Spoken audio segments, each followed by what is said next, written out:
জুলাই সনদ বাস্তবায়ন সহ ৫ দফা দাবিতে চলছে জামায়াত সহ ৮ দলের বিভাগীয় মহাসমাবেশ। তারই ধারাবাহিকতায় পঞ্চম দিনে চট্টগ্রামের লালদিঘি ময়দানে নেতাকর্মীদের এই জনস্রোত। শুক্রবার জুমার নামাজের আগেই কানায় কানায় পূর্ণ সমাবেশ স্থল। অনুষ্ঠানে জুলাই সনদ বাস্তবায়ন, জাতীয় নির্বাচনের আগে গণভোট সহ ৫ দফা দাবির পক্ষে জোরালো বক্তব্য রাখেন ৮ দলের নেতারা।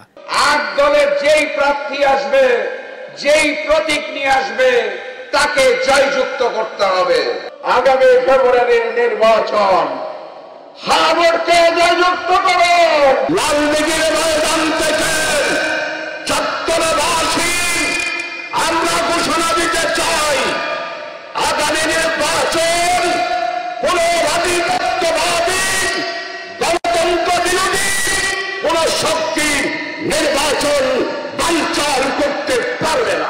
প্রধান অতিথির বক্তব্যে জামায়াতের আমির ডাক্তার শফিকুর রহমান বলেন, দেশ থেকে স্বৈরাচাররা পালিয়ে গেলেও স্বৈরতন্ত্র এখনো বিদ্যমান। তবে নতুন বাংলাদেশে তরুণরা আর কোনো ফেসিবাদ তৈরি হতে দেবে না বলে বিশ্বাস জামায়াত আমিরের।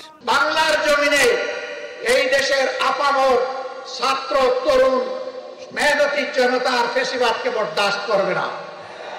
আমরা অতীতে রুখে দিয়েছিলাম আল্লাহর উপর ভরসা করে, ভবিষ্যতেও কেউ মাথা তুললে তাও রুখে দেওয়া হবে ইনশাআল্লাহ।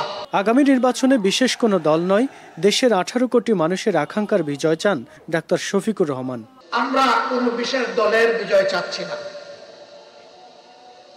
8 দলেরও বিজয় চাচ্ছি না। আমরা বাংলাদেশের 18 কোটি মানুষের আকাঙ্ক্ষার বিজয় চাই। Star news, Chittagong.